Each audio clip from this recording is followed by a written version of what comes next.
Assalamualaikum warahmatullahi wabarakatuh. Waalaikumsalam warahmatullahi wabarakatuh. Selamat siang anak-anak. Siap. Untuk pembelajaran hari ini, sebelum ke pembelajaran dan juga pertanyaan pemantik, alangkah baiknya dan juga diwajibkannya kita sebagai umat Islam, kita harus berdoa terlebih dahulu. Untuk berdoa, Bapak silakan kepada Kayat untuk memimpin. Sebelum kita belajar, mari kita berdoa bersama-sama mulai.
Sauki, Mas Haikal,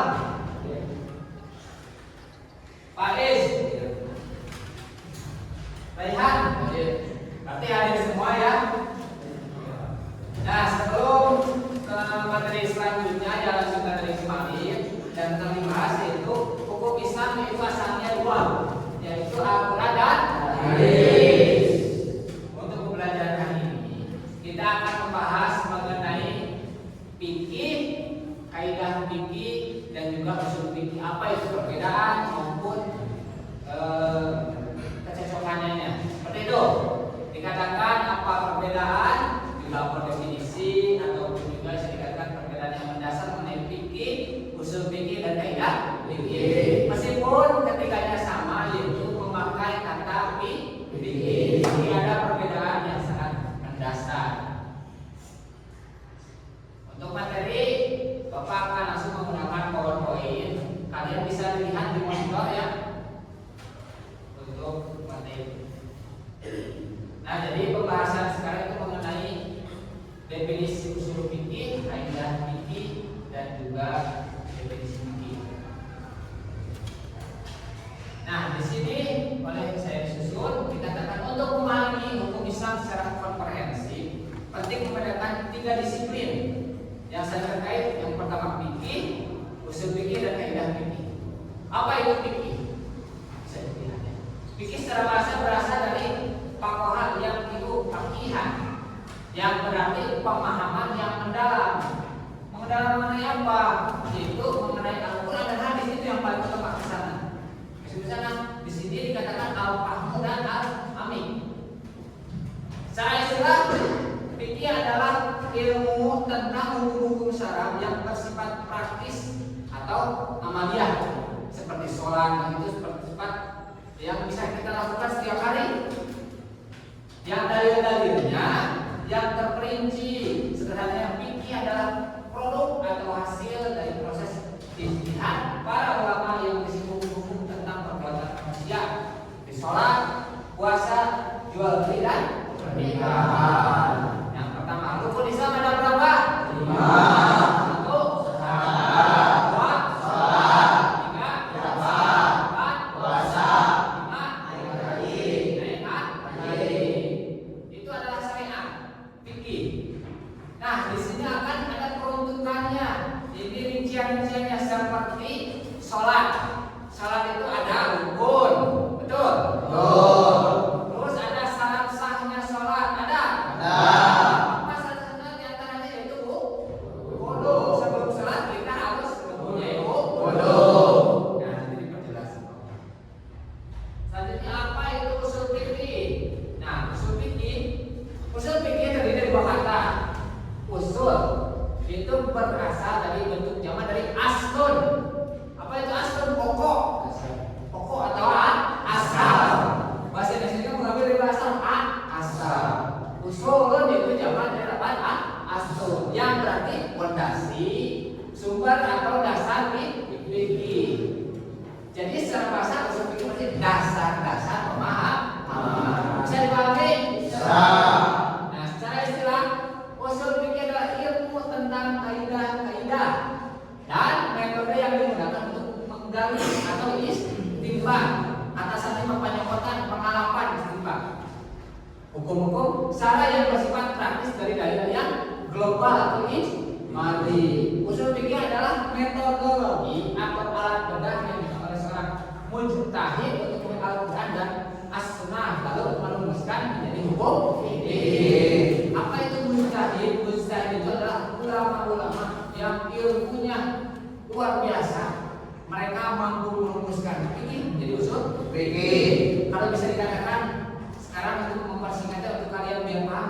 Kalian tahu kan imam mujtahid sekarang ada berapa? Ada 4. 1 imam Asy-Syafi'i, 2 imam Maliki, 3 imam Hanafi, yang keempat imam Hambali. Itu yang bertahan hingga saat ini. Sebetulnya banyak mazhab itu para imam mujtahid seperti Imam Abu Lais dan lain sebagainya. Cuman apa yang menjadikan cuman ada 4 di zaman sekarang dikarenakan Yang lain itu tidak ada peruntuyan atau tulisan-tulisan yang secara jelas mengenai sanad keguruan maupun apapun hasil pemikiran yang dibuka dari para imam mujtahid tersebut. Nah, untuk definisi lebih singkatnya, di Asia Tenggara khususnya di kita kebanyakan itu mazhabnya Imam Syafi'i. Di Timur Tengah itu ada mazhab Bali, ada juga mazhab Maliki, ada juga mazhab Hanafi. Mazhab Hanafi itu biasanya di Eropa Tengah, daerah Turki itu kebanyakan di sana. Bisa dipahami? Bisa. Ya, selanjutnya apa itu kaidah fikih? Nah, untuk al-qaidul fiqhiyah secara bahasa qawaid adalah bentuk jamak dari qaidah atau qaidatun. Sengaja apa qaidatun itu jadi isim fa'il. Produk manasab Allah. Bisa ditasdid. Qaidun, qaidani, qaidun, qaidatun,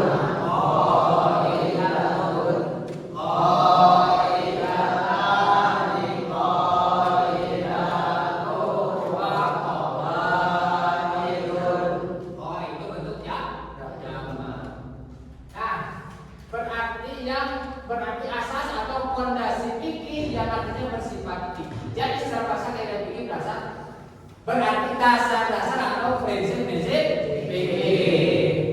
Nah, secara istilah kaidah fikih adalah prinsip-prinsip umum atau pernyataan hukum universal yang mencakup banyak masalah fikih di bawahnya. Kaidah ini berfungsi untuk menyederhanakan dan mengelompokkan berbagai masalah fikih yang nampaknya berbeda, tapi sebenarnya berada di bawah satu payung prinsip yang sama. Jadi pahami? Bisa. Nah, sekarang maju ke perbedaan. Nih, perbedaan fikih sebagai kaidah fikih. Perbedaan mendasar antara ketiganya dapat dilihat dari objek kajian dan tujuan. Perbedaan mendasar antara ketiganya dapat dilihat dari objek kajian dan tujuan. Satu, fikih. Objek kajian fikih. Perbuatan mukallaf, orang yang dibebani hukum. Orang mukallaf itu dalam kitab-kitab dikatakan yaitu orang yang sudah balik, yang mana dosa, perbuatan dan lain sebagainya ditanggung oleh sendiri. Itu orang yang disebut orang mukallaf. Seperti gelar itu berapa tahun sekarang? 15 tahun. Berarti sudah balik. Pernah mimpi? Nah, berarti sudah balik. Jadi nanti gelar ini apabila tidak sholat, tidak puasa dan lain sebagainya, maka dihukumi berdosa. Nanti dosanya ditanggung oleh sendiri. Nanti juga dipertanggungjawabkan di akhirat. Pahami? Paham? Seperti itu. Seperti sholat, jual beli, nikah, gaji. Nah, tujuannya apa? Tadi contohnya orang mukallaf itu seperti gelar. Berarti kalian semua hampir semua berarti sudah mukallaf. Tujuan untuk mengetahui status hukum syara dari setiap perbuatan mukallaf, apakah wajib, sunnah, makruh ataupun mubah. Paham ya? Nah, kedua usul fikih. Objek kajian itu dalil-dalil syara atau bahan baku, yaitu Al-Quran dan As-Sunnah, ijma dan juga qiyas. Metode istinbat cara penggalian hukum. Tujuan untuk menetapkan metodologi yang benar dalam menggali hukum dan sumbernya agar tidak dari kesalahan. Itu untuk usul fikih. Yang ketiga, kaidah fikih. Kaidah fikih objek kajiannya adalah masalah-masalah fikih itu sendiri untuk mencari benang merah atau prinsip umumnya.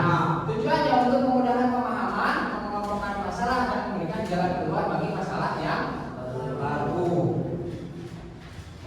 Seperti bank, dahulu tidak ada yang namanya bank, tapi ada hukum riba. Itu kan dulu. Sekarang bagaimana ada penggalian metode hukum dari riba kias yang zaman merasakan itu belum ada bank dan sebagainya. Nanti untuk permasalahan ini untuk pemahaman dasar terlebih dahulu. Nah, analoginya apa? Analogi itu yaitu penyederhanaan. Jadi kita untuk mudah dipahami. Fikih mah bisa dikatakan ilmu tata bahasa seperti nahwu dan sorof. Fikih adalah kalimat sastra yang biasa menggunakan bahasa Arab. Lalu kaidah fikih Setiap objek pasti marfu. Kullu mubtada'in marfu. Setiap mubtada itu pasti dirofa'kan. Begitu Pak? Nah, pembagian hukum syara garis besar di dua hukum, yaitu hukum taklifi, hukum wadi. Apa itu hukum taklifi? Adalah hukum yang mengandung tuntutan untuk melakukan atau meninggalkan, atau pilihan antara melakukan dan meninggalkan. Jenisnya ada lima al-ahkamul khamsah. Hiji wajib, yang kedua sunah. Semuanya yang kedua sunah.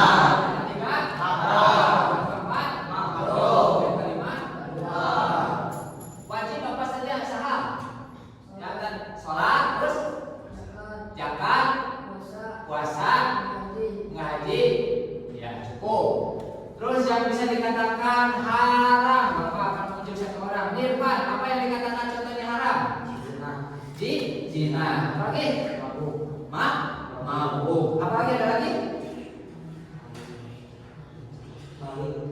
Mencuri. Ya itu. Haram dan juga wajib. Apa saja yang di belakang? Siapa namanya itu? Alwi. Sunat apa saja? Salat sunat. Salat sunat. Apa lagi? Bersedekah. Terus Puasa Senin Kamis. puasa Senin Kamis itu maksudnya puasa sunat. 3 contoh depan, pinggir dan juga belakang. Bisa dibaca ya? Ada di sana. Hukum-hukumnya. Kalau wajib itu dilakukan mendapat pahala, kalau ditinggalkan mendapat dosa. Sunat ditinggalkan tidak mendapat pahala. Jika dilakukan mendapat Pahala. Tidak mendapat apa-apa, artinya tidak berdosa. Dosa. Yang keempat itu haram. Haram itu apa haram? Dilakukan mendapat Dosa. dijauhi mendapat Pahala. mubah. Apa itu mubah? Dilakukan ataupun tidak dilakukan tidak mendapat Apa-apa. Tepuk tangan untuk diri kalian masing-masing. Lanjut. Masih pembagian hukum syara yang kedua itu hukum wajib. Hukum yang menjadikan sesuatu sebab syarat ataupun penghalang bagi berlakunya hukum takdir. Yaitu ada 3 rukun dalam di sini, yaitu sebab, Syarat. dan juga mani atau mencegah. Nah, sebab sesuatu yang dengan keberadaan hukum menjadi ada, contohnya terberinya matahari menjadikannya itu waktu wajib sholat zuhur. Syaratnya untuk melakukan sholat berarti kita harus melakukan dulu wudu. Maknanya apabila kita mau melakukan sholat, kita tidak bisa melakukan sholat dikarenakan di baju kita menggunakan terkena najis. Berarti untuk melakukan sholat yang pertama tadi harus punya wudu. Bila pakaiannya kotor terkena najis berarti harus Diganti. dulu. Paham ya? Paham. Ataupun seperti wanita itu sedang berpuasa, tapi dalam hukum syara orang yang berpuasa itu tidak boleh dalam keadaan sedang haid, maka puasanya jadi haram. Ada pencegahan aman. Itu yang dinamakan hukum wajib. Selanjutnya ada 5 kaidah. Ini kaidah-kaidah fikih aqidatul khamsin. Aqidatul khamsin, aqidatul khamsah, bukan khamsin. Kalau khamsin itu 5. Kalau khamsah itu 5. Bisa dikatakan ya, Bapak boleh sedikit tunggal? Boleh. Bisa dilihat ya? Bisa. Yang pertama, al-umur bimaqasidiha. Penjelasan atau hukumnya dengan sah atau tidaknya serta nilai pahala dari suatu perbuatan sangat ditentukan oleh niat pelakunya. Contoh seperti ini yang menjadi golongan dalam kaidah fikih. Jika seseorang menahan diri dari makan dan minum, jika niatnya untuk diet, dia tidak karena Allah, maka perbuatannya menjadi ibadah. Jadi setiap perkara itu bergantung terhadap terhadap persediaan atau bisa dikatakan keinginan dalam hatinya. Terus selanjutnya yang kedua yaitu al-yakin la yujadu bi syarr. Sesuatu yang diyakini keberadaannya tidak dapat dibatalkan hanya karena muncul keraguan. Seperti tadi misalkan ini siapa? Jinni, misalkan jinni ini sudah berwudu. Kemudian dia ragu, apakah saya sudah batal atau belum ya? Mamang ragu, saya sudah batal sudah belum. Tapi dia ingat dia yakin dia itu sudah berwudu. Berarti al-aslu qaulun balikan.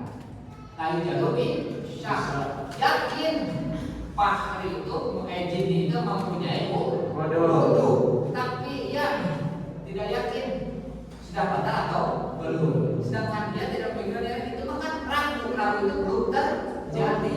Ya atau tidak, sedangkan dia dalam keadaan yakin sudah berwudu karena sudah sholat zuhur misalkan. Berarti yang yakin yang mana? Dia mempunyai keadaan wudu. Kecuali jika ia yakin saya kan tidak langsung batal wudunya tersebut. Selanjutnya yang ketiga, al-masyaqqatu tajlibu at-taysir. Jadi menjalankan sesuatu kewajiban syariat mendapat kesulitan, maka syariat memberikan keringanan atau seperti misalkan itu siapa itu tuh Hijab itu berjalan-jalan ataupun kalau berjalan tidak diperbolehkan ya dalam syariat, tapi misalkan hijab itu mau jalan ke daerah Madura, tentu naik bus juga perjalanan jauh lebih dari masalah kain. Meskipun begitu, ya dalam keadaan berpuasa.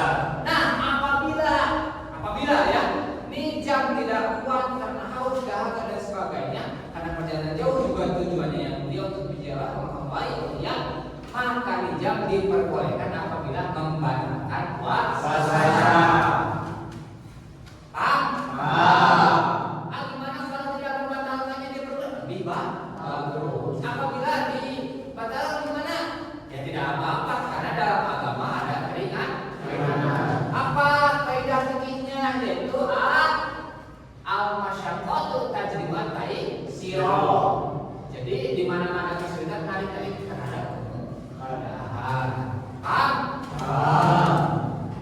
Dan selanjutnya al-daruratu tujalu. Jadi kemadaran itu harus dilakukan. Contohnya jika ada pohon yang sudah membahayakan, nah misalkan pohon tersebut sudah tua, sudah laku, membahayakan, takut bila mana patah atau roboh menimpa orang lain, misalkan orang lain berusaha tangga, maka sang pemilik itu wajib memotong si pohon tersebut demi kemaslahatan.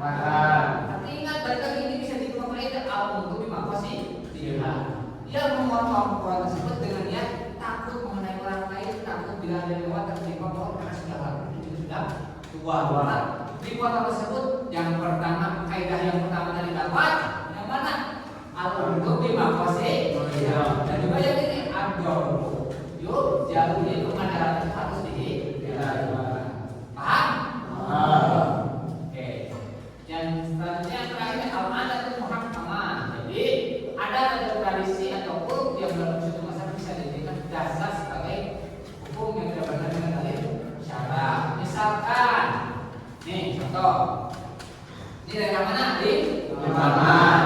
Tepatnya di Kabupaten Garut. Nah di sini itu orang-orang apabila menikah karena lingkungan pesantren dan juga lingkungan kota santri tidak boleh merendahkan harkat martabat wanita. Maka ada kebiasaan dari dulu, dari zaman kakek nenek di daerah sini itu menikah terhadap wanita itu paling sedikit melihat itu mahar mesil ataupun mas kawin di ibu dan ayahnya. Misal ibu dan ayahnya itu saat ayah yang nikah ibunya itu dengan mas kawin 15 gram.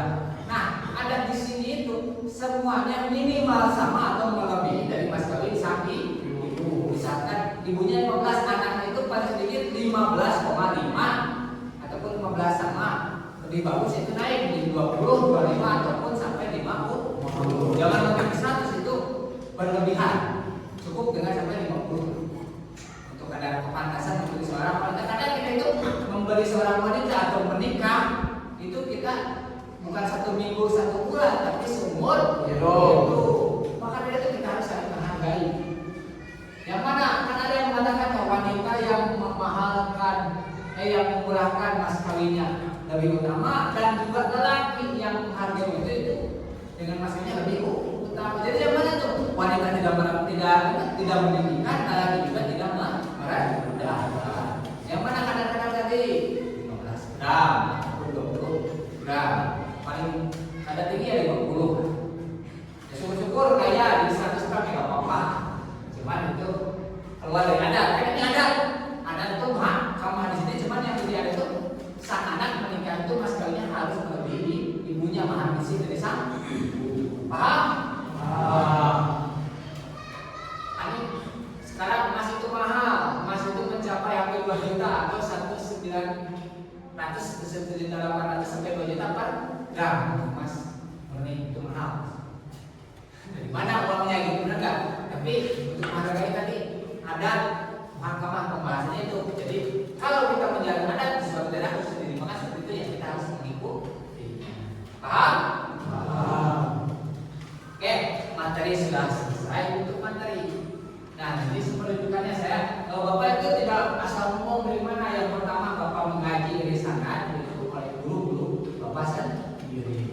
Yang mana itu kan dalam kitab Nihayah wal Mujtahid, ada Qawaidul Fiqh, ada Usul Fiqh, ada kitab Risalah, ada Surah Al-Warqat, ada banyak sebenarnya. Cuma yang ini tulisnya dalam bahasa Indonesia ataupun bahasa kerennya ini menggunakan Tapak Style 7. Itu bahasa yang berbeda. Ya. Biasanya kan kita tuliskan dengan bahasa Arab gitu. Kan kita sekolah pasti standar. Paham ya?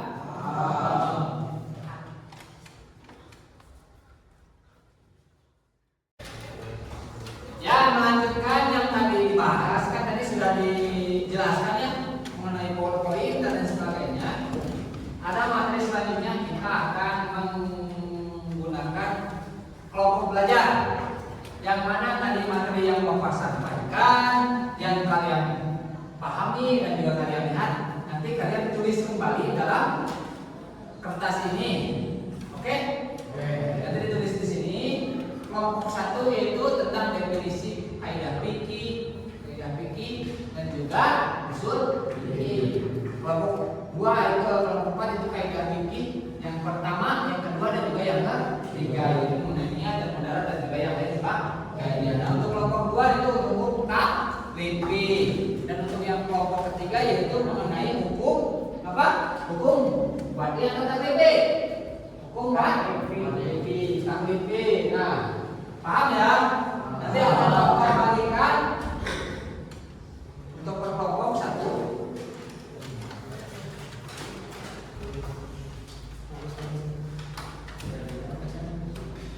Nah, sebelum kan tadi materi sudah selesai.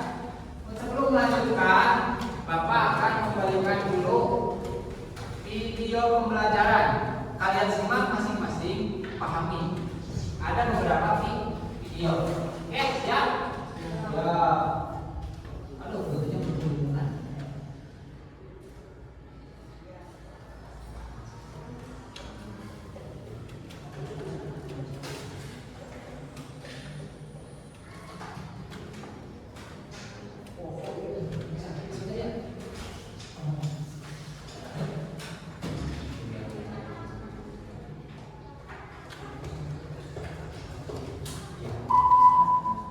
Bentar ya Pak, untuk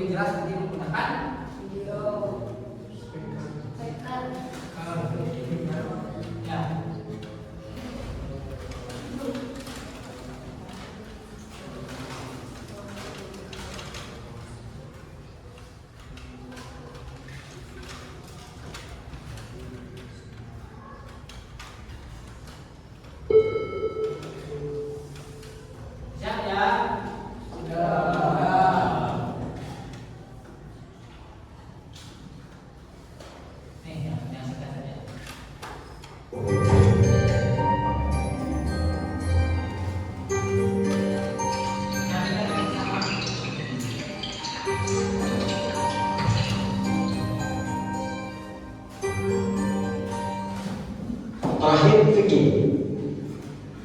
Beda antara usul fikih dengan fikih itu lain. Kalau fikih itu aplikasi hukumnya, produk hukumnya. Kalau usul fikihnya dasar hukumnya, bagaimana cara meramu satu hukum sehingga menjadi hukum. Bisa, Anda menjadi dokter misalnya kan, ada bahan-bahan, ada resepnya, ada obatnya. Obatnya disebut dengan fikih, tapi ramuannya disebut dengan usul fikih. Bagaimana menjadikan obat itu bisa efektif sesuai dengan kebutuhan? Maka Anda mesti belajar usul fikih dulu sebelum membahas usul fikih. Mustahil Anda bisa menyampaikan masalah hukum kalau Anda tidak belajar yang ini, apalagi tidak tahu masalah hadis. Iya bisa. Dalam kaidah fikih, hadis dan sunnah itu punya pengertian berbeda. Beda. Kalau hadis, segala yang bersumber dari Rasulullah SAW, segalanya baik perkataan, perbuatan, sifat, sikap dan seluruhnya, dan menjadi sumber hukum bagi kita untuk mengamalkan setelah itu. Hampir sama dengan usul fikih. Jelas? Tapi sunnah, awas hati-hati. Apa bedanya dengan sunnah dalam kaidah fikih? Teruskan. Kalau sampai sini saja, mirip-mirip dengan usul fikih. Teruskan. Tapi Nabi belum tentu mengerjakan. Saya ulang. Segala yang bersumber dari Rasulullah SAW, baik perkataan, perbuatan, sifat, sikap dan segalanya, namun Rasulullah SAW belum tentu mengerjakan. Maka dalam kaidah fikih yang demikian disebut dengan sunnah. Segala yang bersumber dari Nabi SAW, perkataan, perbuatan, segalanya, dan Nabi mengerjakan. Ada yang disampaikan Nabi, tapi beliau sendiri tidak mempraktekannya. Bukan karena tidak bisa mempraktekkan, tapi kondisinya tidak memungkinkan mengerjakan itu. Karena kondisi tertentu. Contoh, antum kalau masuk masjid sholat, tahiyatul masjid, masya Allah, cek, ada dari dia? Halo? Ada aja. Sudah kalau berani masuk ke dalam masjid, tiba-tiba langsung duduk. Karena Nabi sampaikan tidak ada akhlakul masjidan, ada yang bisa ada yang sorry orang kecil. Kalau di antara kalian ada yang masuk masjid, ingin duduk jangan langsung duduk kecuali salat 2 rakaat itu disebut dengan tahiyatul masjid. Tapi masya Allah, Nabi selama hidupnya tidak pernah tahiyatul masjid. Nabi mengatakan ini, kamu masuk masjid pengen duduk, sholat dulu rakaat. Tapi Nabi selama hidupnya tak pernah tahiyatul masjid. Selama hidupnya, kan rumah Nabi di masjid. Di masjid. Ini rumah Nabi di sini yang sedang digerokok. Kan rumah beliau sudah di sini. Makanya ketika ada pemandangan beliau masih di sini, ada mihrab Nabi di sini. Ya kami baru pulang dari Madinah kembali. Dan insya Allah kita sudah punya liputan dan Allah berikan kemudahan kembali ke sekitaran Allah. Kita sudah lihat Allah, area rumah Nabi, insya Allah ya beberapa area sekitaran. Nanti kita kalau sudah selesai kita coba tampilkan insya Allah. Ya. Ada 5 mihrab. Jadi antaranya nanti ada ini mihrab imam, ini mimbar, ini mihrab imam, ini mihrab Utsman, ini Hanafiyah, di sini ada Fatimah, di sini ada Muhammad. Jadi kalau Nabi tahajud bukan di sini, umumnya di sini. Kemudian ketika Bilal datang, beliau masih sholat sunnah di sini. Baru ketika sholat beliau keluar, imam itu kan. Jadi selama hidupnya tidak pernah tahiyatul masjid karena beliau tinggalnya di masjid. Padahal menyampaikan kepada umat untuk tahiyatul masjid itu yang disebut dengan hadis. Bahasanya menjadi sunnah qauliyah, sunnah karena perkataan beliau. Tapi ada nanti hal-hal yang disampaikan oleh Nabi, Nabi sendiri melakukannya. Ya, Nabi sendiri mengerjakannya. Ya, bisa dalam wudu misalnya, dalam wudu yang wajib wudu ada berapa? Kita sepakati kalau belum tahu siapa berapa? Yang wajib wudu ada berapa? Masya Allah, hampir 10.000. Masih Allah. Dan ada 4 betul. Dan kita suka kelima yang dalam posisi paling kiri sebelah atas. Ya, yang amanu idza qumtum ila shalah fagsilu wujuhakum. Kedua, wa'aydiyakum ila marafiq, tangan sampai siku. Ingat bukan siku ke tangan sampai siku. Jadi bukan kerannya dibuka begini misalnya. Itu keliru. Ambil airnya turunkan dari tangan ke siku. Wamsahu bi ru'usikum, 3, dan usap kepala kalian, bukan rambut terus. Teman-teman hati-hati benar. Ya, bukan rambut ini. Terbuka begini. Itu keliru ya.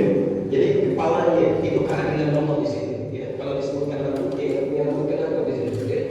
Jadi kepala terus yang ada langsung. Yang keempat arjulakum kemudian kaki. Ya, kaki sampai dengan kedua mata kaki. 4 yang pokok. Yang lain itu sunnah. Umur sunnah.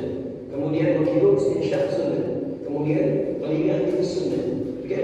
Janggut mengelayar di janggut itu sunnah. Tapi dan Nabi mengerjakan itu yang disebut dengan sunnah.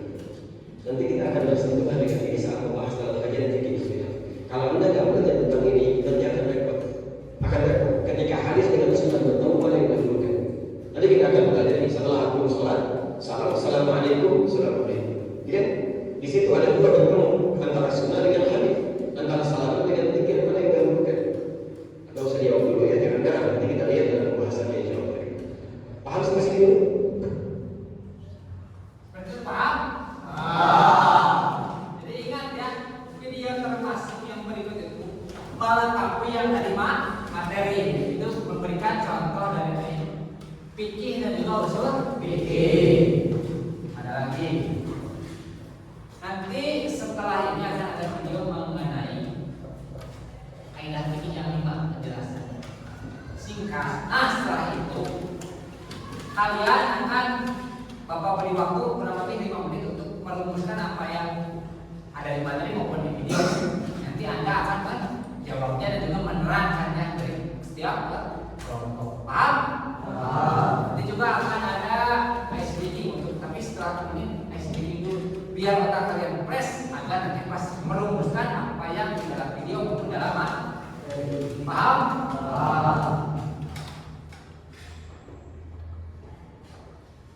Nih, beda.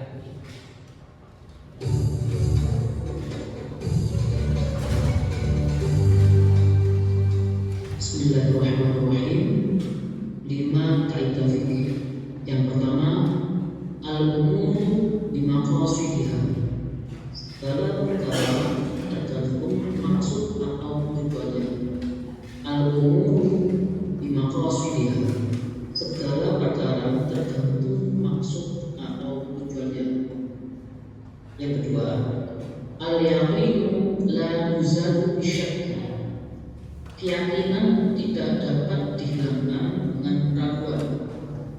Al-yaqinu la yuzalu bisyakki. Keyakinan tidak dapat dihilangkan dengan keraguan. Al-masyaqqatu tadribu taysir. Kesulitan mendatangkan kemudahan. Al-masyaqqatu tadribu taysir. Kesulitan mendatangkan kemudahan. Dan keempat, ad-dararu yuzal. Bahaya atau kemudaratan hendaklah dihilangkan. Ad-dararu yuzal. Bahaya atau kemudaratan hendaklah dihilangkan. 5. Al-'adatu muhakkamah. Adat istiadat dapat dijadikan pijakan hukum. Al-'adatu muhakkamah. Adat istiadat dapat dijadikan pijakan hukum.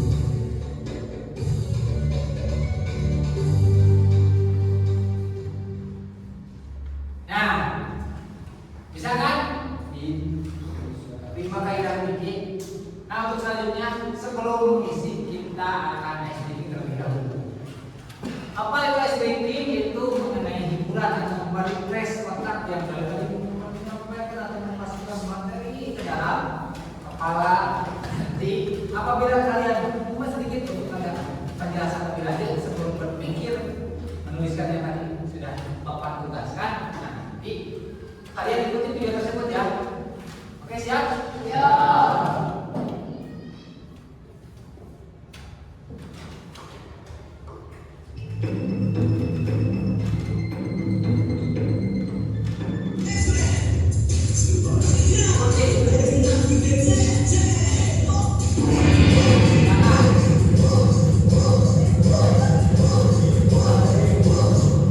Ulangi.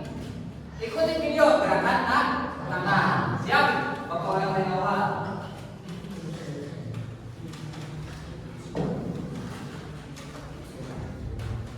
Siap?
Nah, sudah selesai. Sudah ya?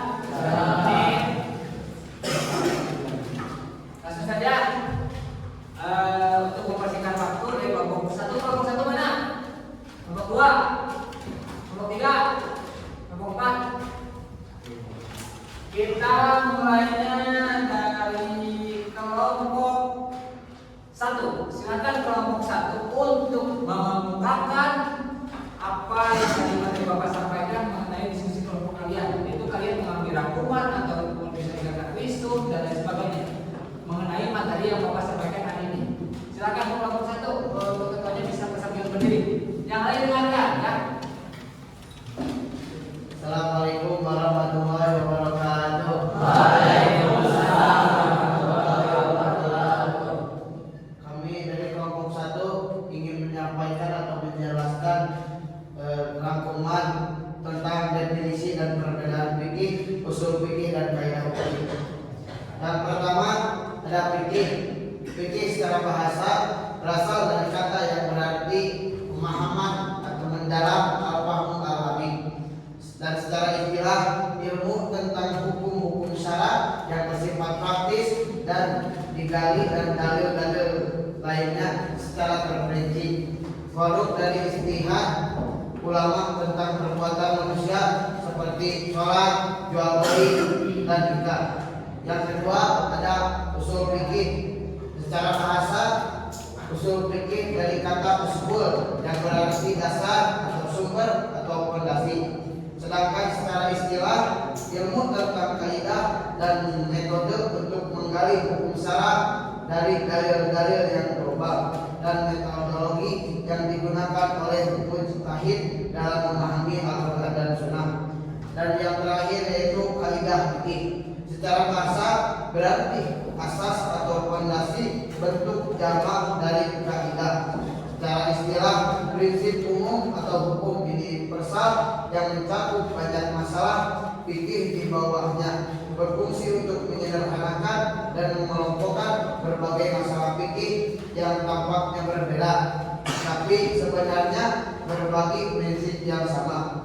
Dengan demikian, fikih berfokus pada aplikasi praktis hukum, usul fikih tentang metode penelitian hukum, dan kaidah fikih berperan sebagai prinsip umum yang menyederhanakan dan mengelompokkan masalah fikih. Sekian penjelasan dari kelompok 1. Assalamualaikum warahmatullahi wabarakatuh.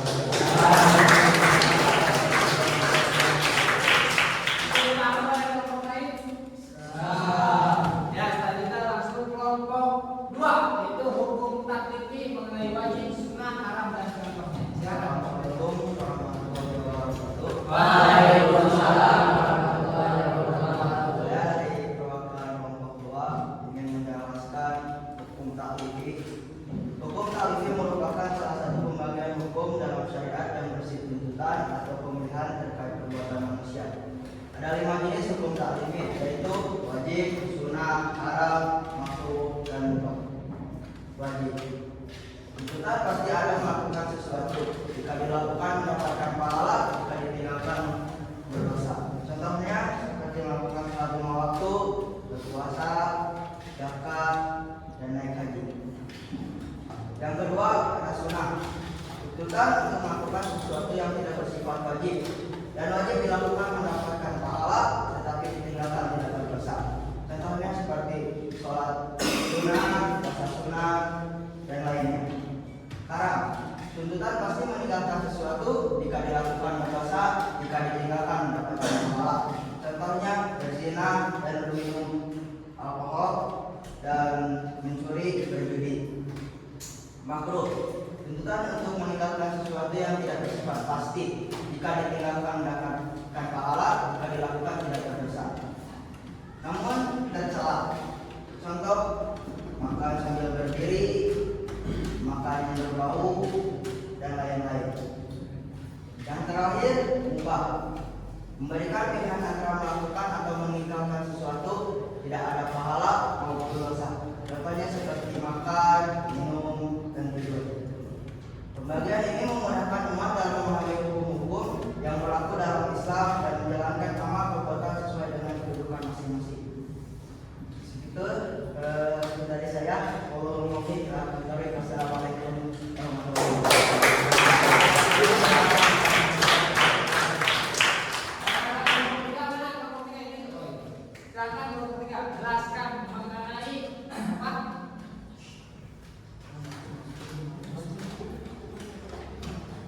Ya, mengenai kelompok 3 langsung saja.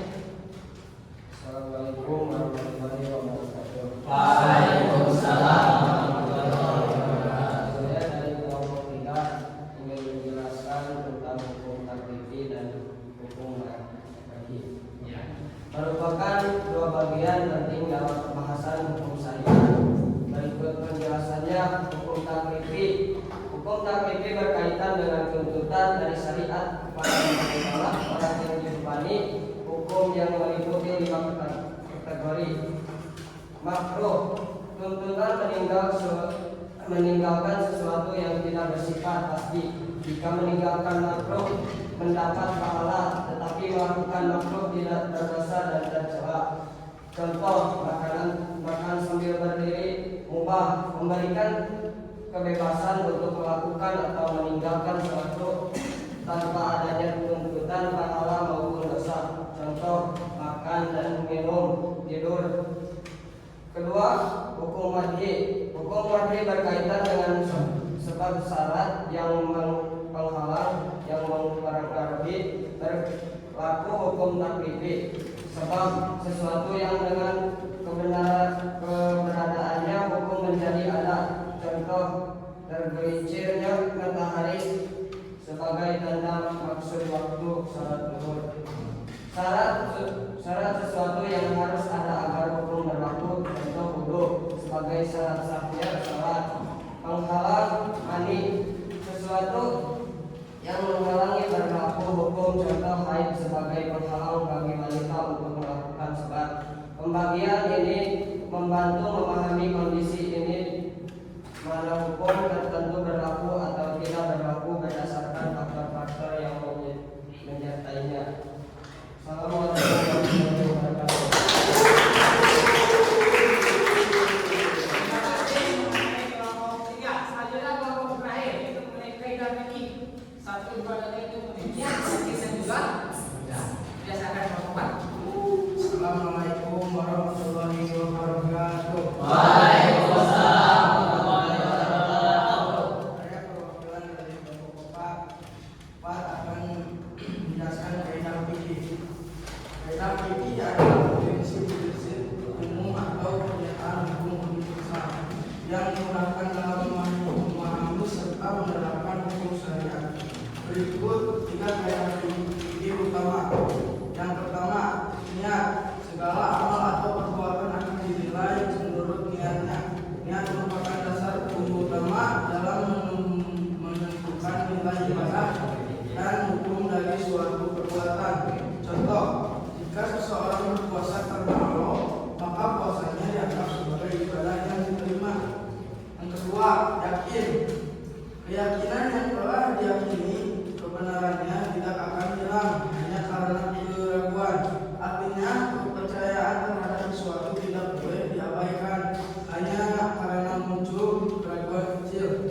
Contoh, jika seseorang yakin telah berwudu lalu ia ragu apakah wudunya batal atau tidak, maka ia tetap yakin bahwa wudunya tetap sah.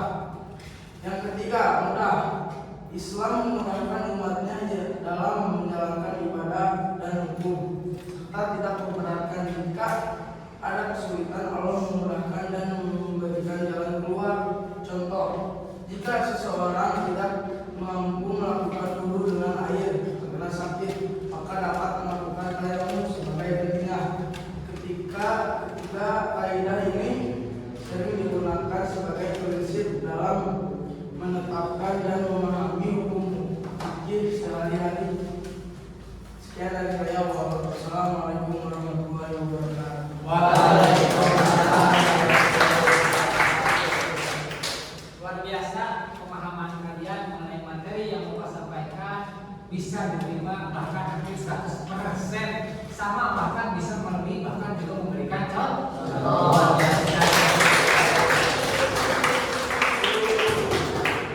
Nah, mungkin mengenai waktu pembelajaran yang hampir mepet, juga sebentar lagi akan selesai.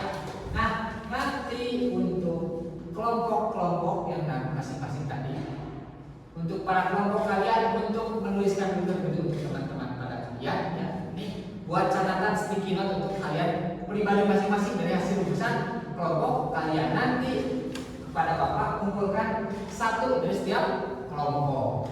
Sudah dipahami?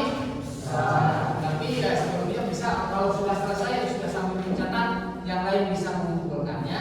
Yang satu untuk kelompok kumpulkan di depan. Kelompoknya silakan bisa dimasukkan ke depan. Nanti satu untuk kalau saya di sini masing-masing.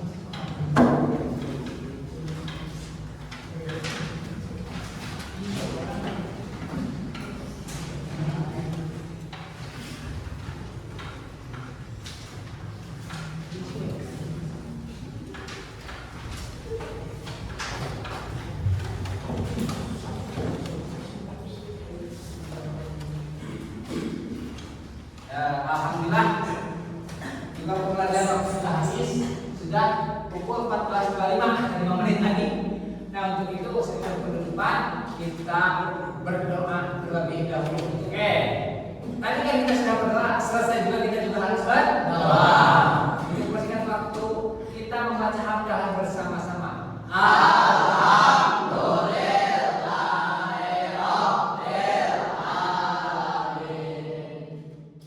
Kelas hari ini sudah selesai, kita akan bertemu minggu depan dalam pelajaran PKI dan Budaya Bakti untuk pembahasan lebih lanjut mengenai contoh dan juga soal-soal ujian tiap bab. Bisa dipahami? Ya.